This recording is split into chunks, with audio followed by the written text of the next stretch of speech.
Welcome to the State Farm Postgame Show. All right, it's that point of the day where a lot of folks are happy and a lot of folks are disappointed. We welcome you to the State Farm Postgame. We're going to show you why people feel the way they do. Starting in Baltimore.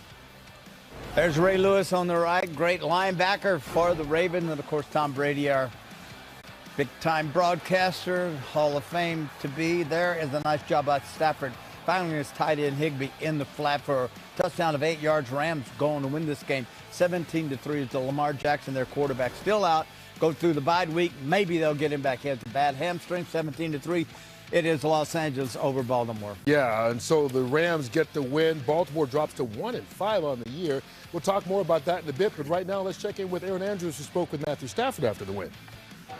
Well, you walked up to me and said that was a weird one. Tale of two halves, right? First half couldn't get anything going. What happened there, particularly in the third quarter? Yeah, just executed. Obviously fed off of our defense and special teams, getting the ball back for us a couple times. But, yeah, just a weird one. You know, didn't execute as good as we possibly can.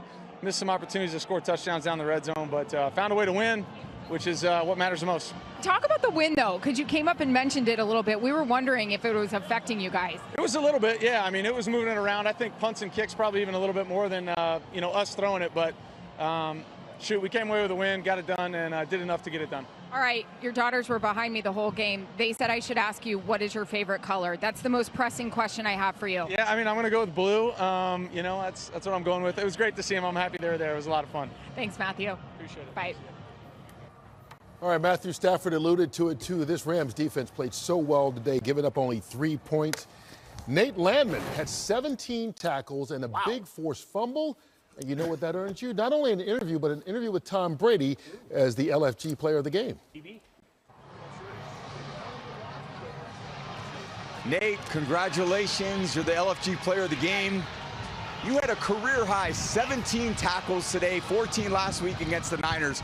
But the biggest one today was on that goal line stand before halftime. Tell me about that play. Yeah, what a stop by our guys, you know, really buckling up there. That's the pride of a defense right there, how you play goal line, and we rose up to the occasion. Way to set the tone for the rest of the game. Yeah, you guys sure did. You set the tone so physically well all day. And you came from Zimbabwe. That's a long ways away. Your dad played professional rugby. Does that influence your tackling style at all? What's a scrum for us, all of us Americans who aren't used to that? Yeah, it definitely does.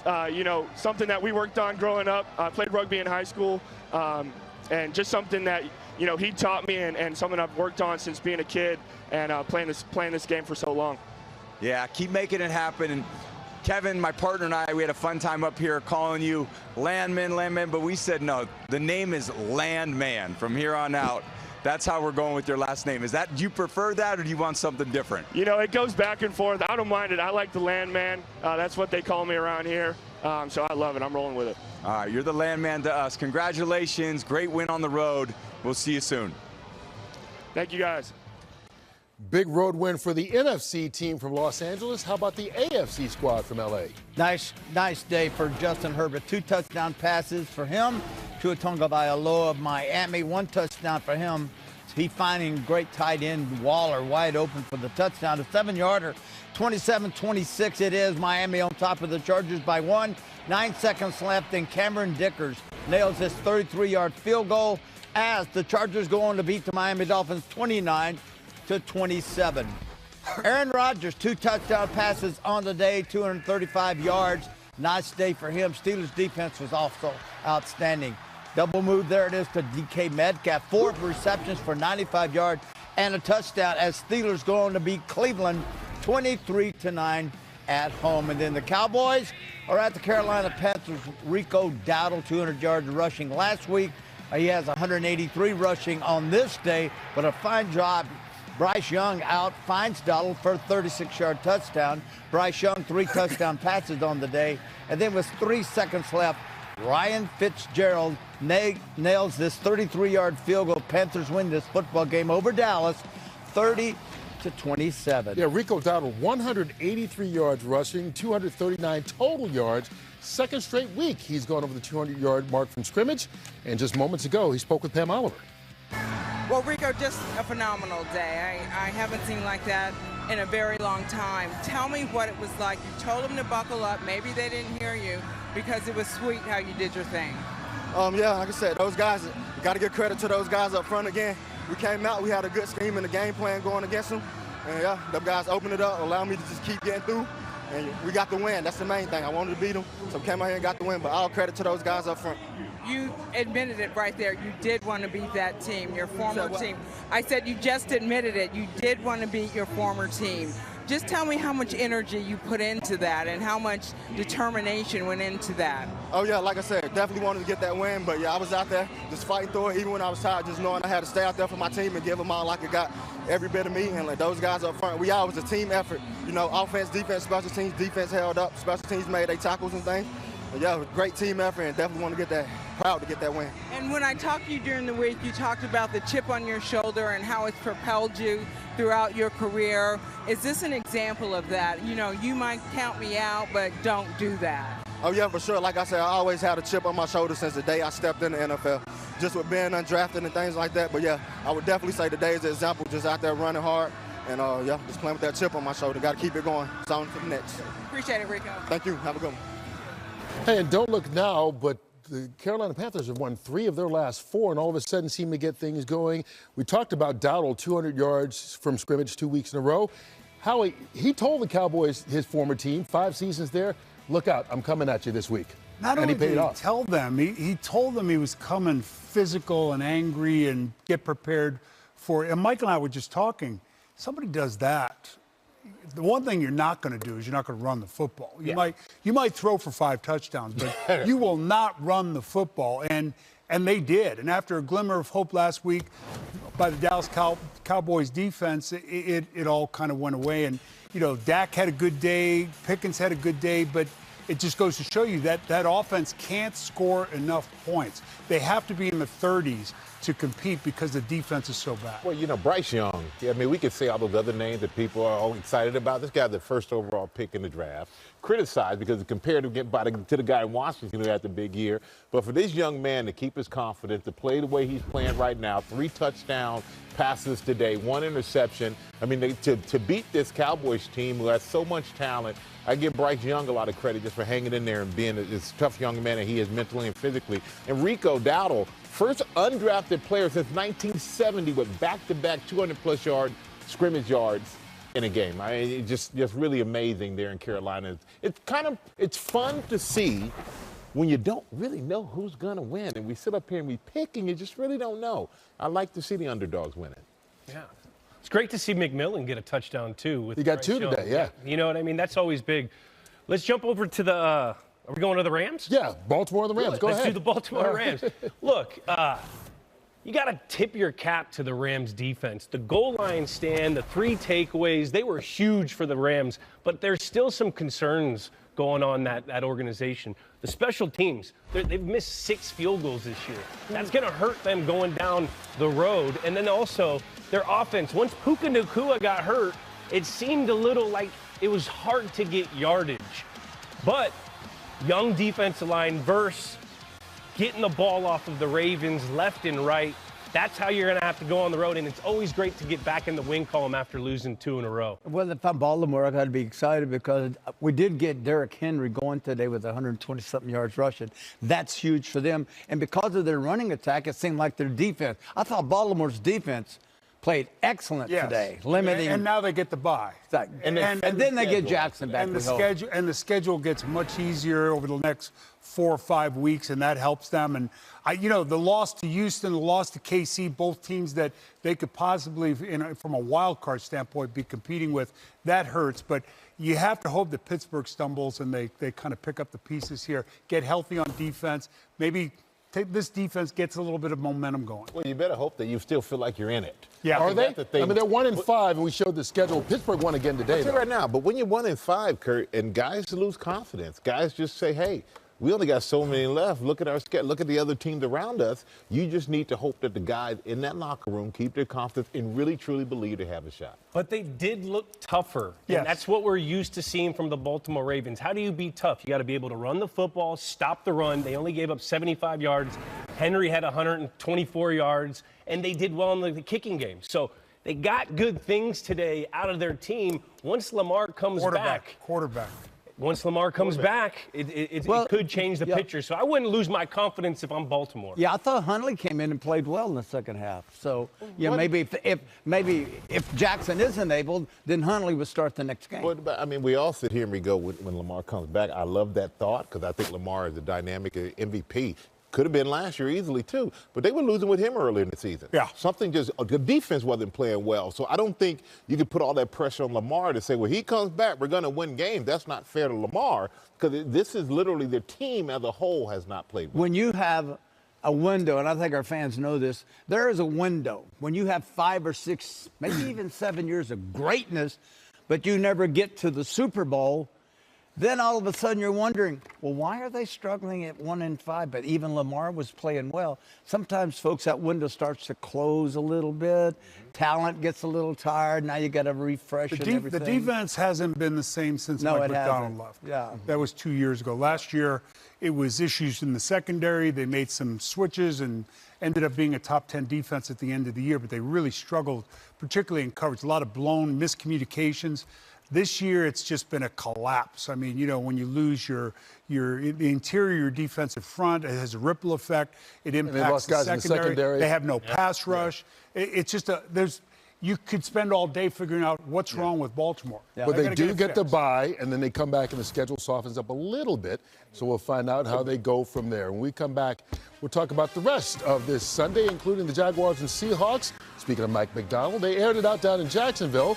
And across the Atlantic, Bo Nix had the Broncos fired up in London in a low-scoring game against the Jets. We'll have highlights when we continue and get you inside some of the winning locker rooms here so far in Week 6 as we continue with the State Farm postgame. Tonight, the American League Championship Series begins. The Blue Jays are flying high after a dominant division series led by Vlad Jr. And after the longest winner-take-all game in postseason history, the Mariners make their first ALCS appearance since 2001. For the first time in 24 years! Coverage begins tonight at 7 p.m. Eastern on Fox. Oh, history in the making for both these teams. There's the Big Dumper.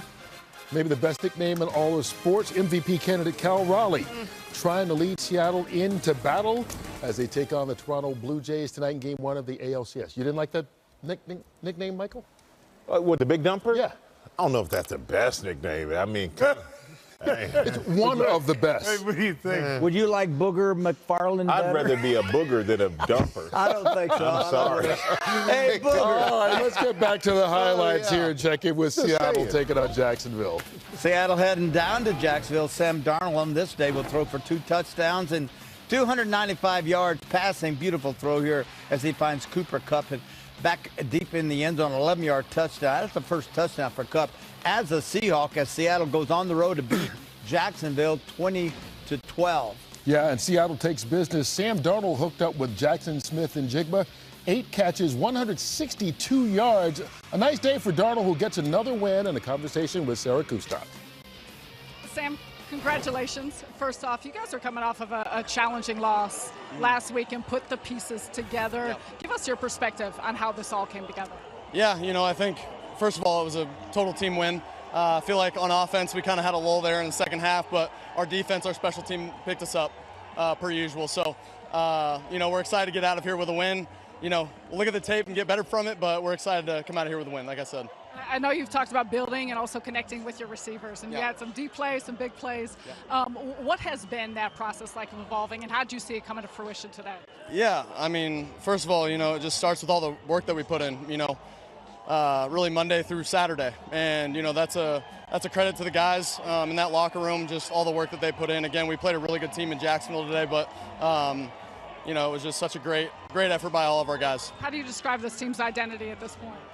Oh, man, we're, I don't know. I think that's the media's job to figure out our identity, but we know what we got in that locker room, and we're just excited to come out here every single Sunday and show what we got. Big congrats, Sam. Thanks so much. Thank you. What they've got is a good team in the midst of everything right now. Denver this morning in London against the Jets. Oh, Nix via Auburn, via where? Oregon. Nice job by Nix. Wide open is Nate Atkins. punt, pulled the corner up, and then right by him, he went 16-yard touchdown, 10-6, and then over a minute to go, 4th and 8, Jets looking to get into field goal position, but Justin Fields is sacked. Justin Fields, quarterback for the Jets, was sacked 9 times on the day. Total offensive yardage, 82. You don't win a lot of games with that. Drake May setting up. Nice job by May. Beautifully thrown ball. Nice catch, nice grab. Booty for a 29-yard touchdown. 2-point conversion was good as New England goes on to take care of the Saints 25-19. And then the Cardinals at the Indianapolis Colts. The flip out, there it is. Nice job. Taylor, the running back, 123 yards rushing on the day, 31-27. The score of that was at that point. Then with under a minute left, 4th and 7 for the Cardinals. Jacoby Brissett's pass to Trey McBride incomplete as the Cardinals turn it over on down. 31-27 Colts over the Cardinals. Good job by Brissett coming in and playing the over 300 yards, a couple of touchdowns. Yeah, but it's in a losing cause. Jonathan Taylor, 123 yards, as you mentioned, rushing, another big day for him. Just moments ago, he spoke with Allison Williams. Well, Jonathan, Arizona gave you all they had. What was the difference here today in this 4-point win? I think just having that mindset, knowing that they were a tough team, not looking at the record, but actually looking at the tape. They fly around, they're competitive, and understanding this was going to be a 4-quarter game, like you mentioned. They gave us everything they had, but we had to make sure we fought through and played together to the end.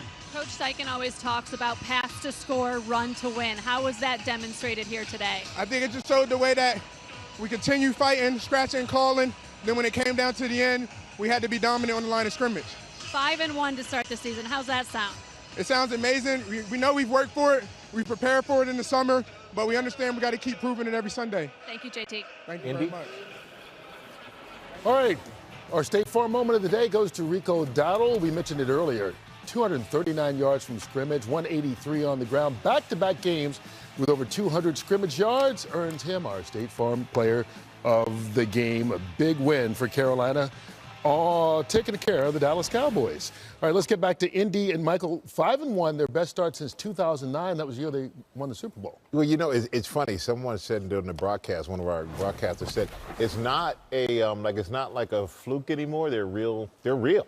And I believe that. I think that Daniel Jones has found the perfect fit for Howie, either the quarterback. They're protecting him well. He's getting the ball down the field, picking up the first down when they need to, and he has an incredible running game. Jonathan Taylor, 123 yards, has been an amazing touchdown. And then Tyler Warren, the tight end, has been like a relief, a little safety blanket for them. And, at one point, they're playing a tough Arizona team. I mean, Arizona, sometimes you just don't know what you're going to get, but you know some talent is there. And for them to pull this game out at the end just shows that this is a team that knows how to win. They believe in themselves. And I think as long as they continue to go down that path and lean on Daniel Jones and trust him and trust Jonathan Taylor in the running game, the Colts could surprise a lot of people. You know, I said that Indianapolis won the Super Bowl in 2009. Of course, they lost the Super Bowl to Sean Payton and the New Orleans Saints in that game. I want to talk about another team, Jules, in the AFC that may be surprising people, your New England Patriots. Yeah, I mean, another great win, getting a third win in a row. Drake May distributing the football not only to Pop Douglas, but Booty. 3 touchdowns, no interceptions, which they haven't not turned the ball over all year. They didn't have a fumble. The defense is coming around. They're playing really tough, taking the ball away. It was just a really good win, and they're starting to look like the old Patriots, where they're controlling the line of scrimmage. Will Campbell seems to be a great fit in the system. They're getting pressure with their defensive line. They're making plays with their outside guys.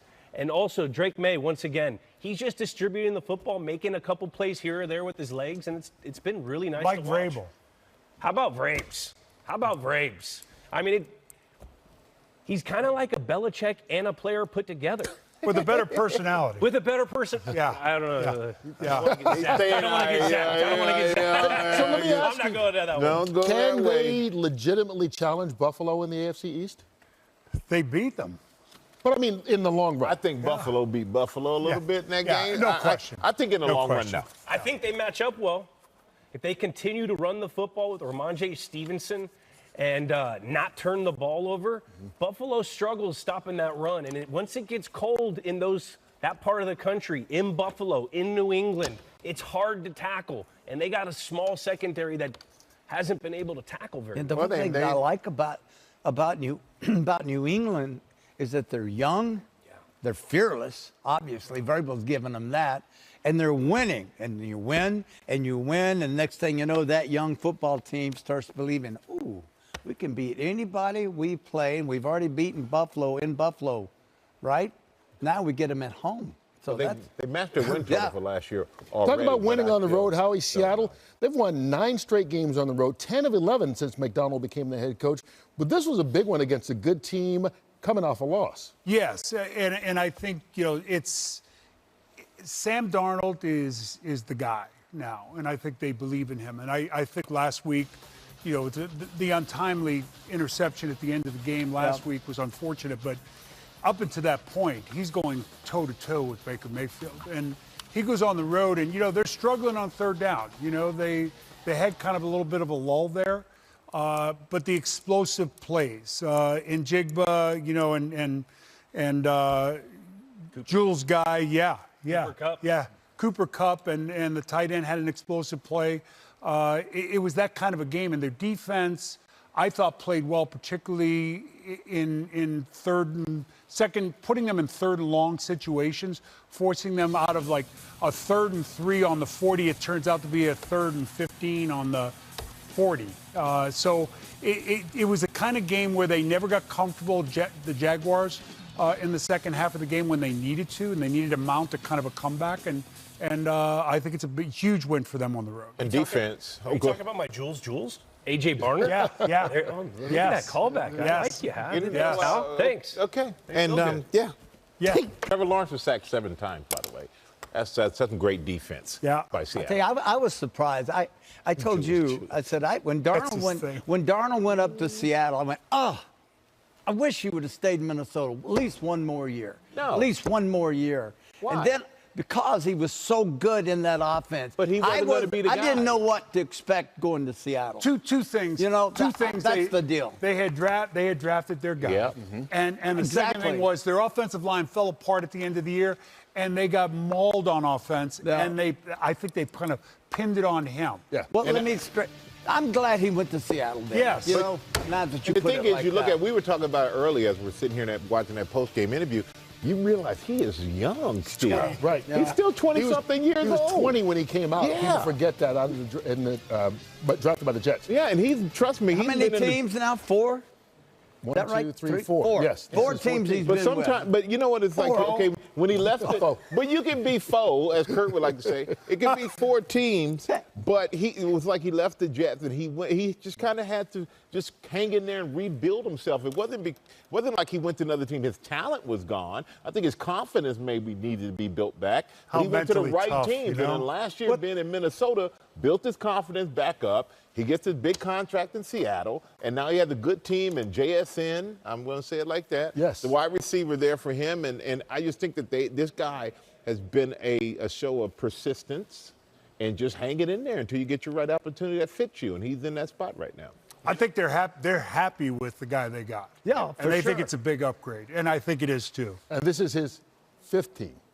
So we even missed one. Yeah. How do you say forgot that, about Kurt? the time in Carolina. How you say that? 5th? Oh, 5th. This is 15. And there's 1 year in San Francisco. Yes. Yeah. So Jets, Vikings, Carolina, San Francisco, and now Seattle. Isn't that Seattle amazing Seahawks. that you could travel that much around the league? Yeah.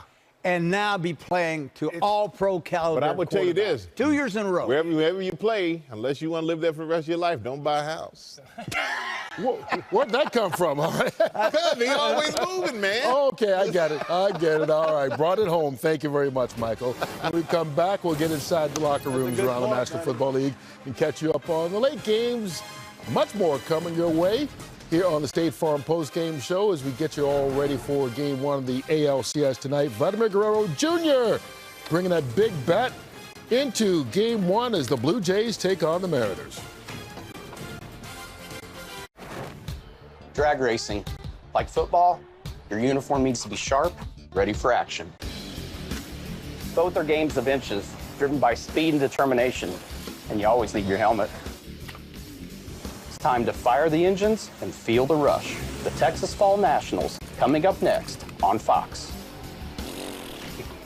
All right, as we get ready to wrap up our coverage here in Week 6, we get inside some of the winning locker rooms around the National Football League, including the Carolina Panthers, who are suddenly red hot.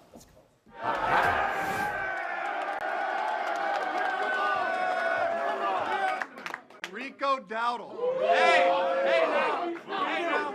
Team record, 239 yards from scrimmage.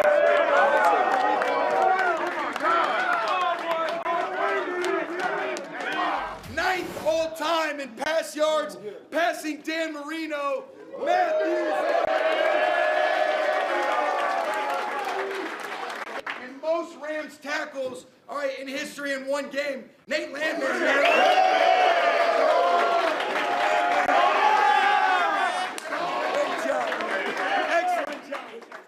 What a game, man. Like, I'll tell you what, man. We should be proud of ourselves, guys. I mean, that is some freaking, talk about our style of ball, 12 is 1. Defensively, guys, okay? You got your backs against the wall. I mean, you pick me up, we pick each other up, one drive after another, one play after another. You guys whipped ass, guys. You just kept answering the bell and you closed the game out. When we need it the most, let's rock and roll. Belief, right? Discipline and relentless effort will get you to a victory. And that's what we did for 4 quarters. Give yourself a round of applause. Every day's a battle. All right, so the Colts are now 5-1. Jules, why don't you start us off with our final thoughts of the day? My final thought, how about these Pittsburgh Steelers, Terry? Yep. Terry? Good. 4-1. Aaron Rodgers, 20 for 35, 235 yards, 2 touchdowns. DK Metcalf has 4 touchdowns in the last 4 games. I didn't think this was going to happen. I think they're looking great right now. This is pretty cool. Yeah, fun to watch. And for me, it's Rico Dowdle. Here's a guy going against his former team, and he says, hey, you know how I'm run. I'm coming like that. What you gonna do? And they couldn't do anything. I mean, that's a bad man. Any man who got a piercing in his cheekbone, you're a bad man too. So Rico Dowdle, you are the man for the day. You win it from me. How do you keep it in? NFC West. Who's the best team in the NFC West right now? I would. I'm saying. I'm right now. You're saying Seattle. I'm saying you? Seattle. Yeah. Special teams, defense today, 7 sacks. They get Lawrence back to go along with Williams. They'll get their secondary back on the field.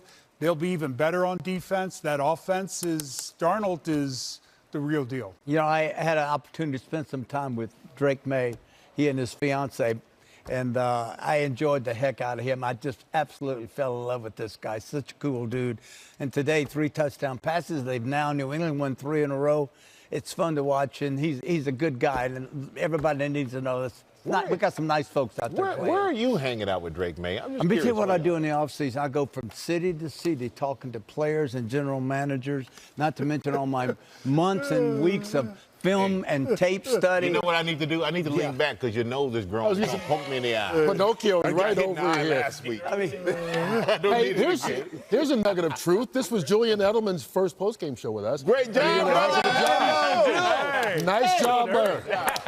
Highlights were awesome. Won't be long. You'll be right here, Yeah, man. right here. Jeez. All right, we are wrapping up our coverage of the NFL here in Week 6. We'll see you next week for the pregame show, starting with Jules and the kickoff show at 11 a.m. Eastern, 8 a.m. Will Gronk Pacific. be here next week? Don't forget, yes, he will. He'll be with us. Don't forget, later on tonight is Game 1 of the American League Championship Series. Mariners and Blue Jays from Toronto, right here on Fox. Here's your play of the day, brought to you by Chevy. And Smith-Njigba has it. Touchdown Seahawks. Fox Sports thanks you for watching this presentation of the National Football League. For NFL news and highlights, go to NFL.com.